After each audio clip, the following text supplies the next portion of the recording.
Nice day out there. Tony Sadiku is back, and you say you could probably save most of the weekend. Yeah, I think today, tomorrow looking good too. Next week, that's when things start to go downhill. But today was perfect. You wanted to be outside. You could walk for miles. You're not breaking a sweat. That does eventually start to change with the humidity, and eventually we're dodging some raindrops too. So low humidity for now. There's a pesky low I mentioned off the top of the show we're going to talk about, and then that kind of shifts gears and gets us back to a more unsettled weather pattern. Here we go. High pressure kind of carving out this big range across the northeast of picture perfect conditions.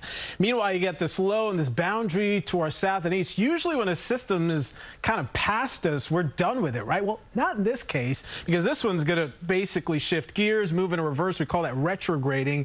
And by the time it does so, we think that's going to be more like late tomorrow night.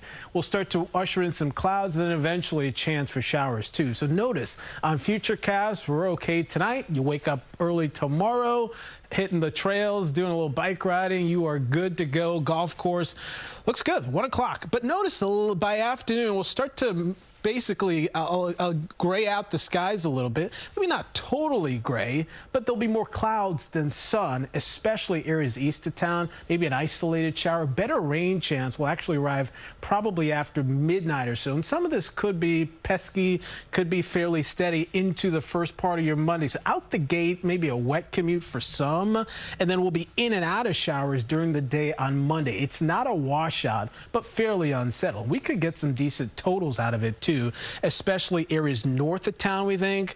But again, more of a hit or miss Friday situation heading into Monday. Once that system moves in, it kind of sets us in this pattern where Tuesday, Wednesday, Thursday, we're keeping rain chances around, and we could probably tally about an inch or two by week's end.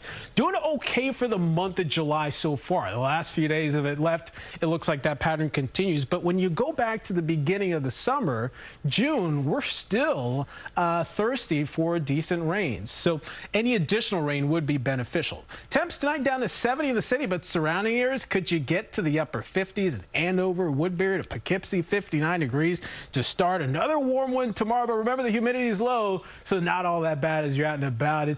It's a weekend made for the beach. UV index is up for the early sunshine, and then before those clouds move in, rip current risk is low. So tomorrow's a day like today, except for we go from bright to gray, and then Monday, it's like a change of pace. Tuesday, Wednesday, we'll keep it a scattered rain chance, not all that bad, before we go back into the 90s by week's end. But a lot of rain sprinkles on that 7-day. I guess if there's a chance most days, yeah, right? It's no days a washout. That's good. But you know we never hang on to this weather long enough. That's true. Yeah. All right, thanks, Tony.